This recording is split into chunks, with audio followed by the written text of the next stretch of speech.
ห้องประธานคณะกรรมการปกครองนครหลวงจันทร์ได้ลงซี่นำเวียกงานอยู่แผนกวัฒนธรรมและการท่องเที่ยวนครหลวงจันทร์พร้อมทั้งรับฟังการรายงานในระยะ 4 เดือนต้นปี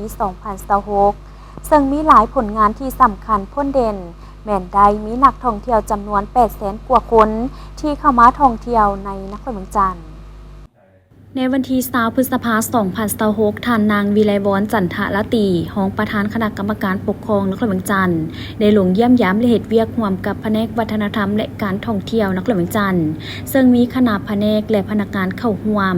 ในกองประชุมท่านสอนไซศรีสุพรรณหัวหน้าแผนกวัฒนธรรมและการท่องเที่ยวนครหลวงจันทร์ได้ผ่านบทรายงานการจัดตั้งปฏิบัติเวียกงานที่พ้นเด่นในระยะ 4 เดือนต้นปีเดือนมังกรเมษายน 2026 ผ่านมาซึ่งมีหลายผลงานการเคลื่อนไหวที่สำคัญเช่นเวียกงานวัฒนธรรมสามารถสร้างครอบครัววัฒนธรรมใหม่ได้154ครอบครัวเท่ากับ 12.83 ส่วนห้อยเทียบใส่แผ่นปี 1,200 ครอบครัวอยู่บ้านสะพังขนงเมืองไซธานีได้ลงกวดกาสถานที่ขออนุญาตดำเนินธุรกิจทางด้านวัฒนธรรมการขออนุญาตใหม่และสืบโตในเดือนพฤษภาคม 2026 มีจำนวนทั้งหมด63หัวหน่วยออกอนุญาตเพื่อสืบโตผ่านเนื้อในป้ายโฆษณาทั้งหมดได้62หัวหน่วยและออกบัตรถ่ายรูป1หัวหน่วย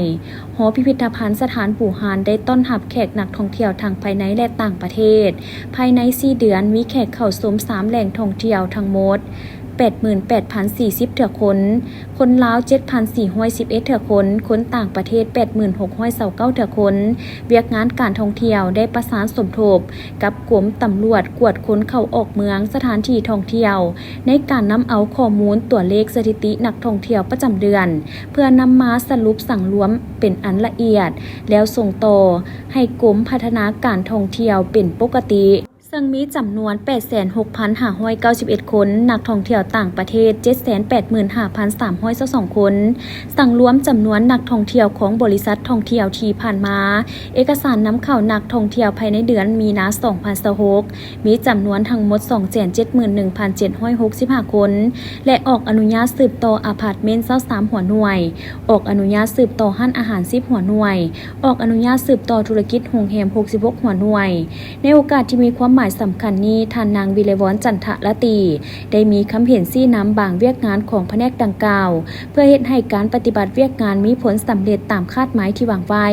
พร้อมนี้ยังได้ร่วมปลูกต้นไม้อยู่พื้นที่ของแผนกวัฒนธรรมและการท่องเที่ยวนครหลวงจันทร์เพื่อเป็นการต้อนรับวันปลูกต้นไม้แห่งชาติวันที่1มิถุนายนที่จะมาถึงนี้ทั้งเป็นการปฏิบัตินโยบาย6 ส.ของนครหลวงจันทร์โดยเฉพาะส.สีเขียวให้ปรากฏผลเป็นจริงเติมอีก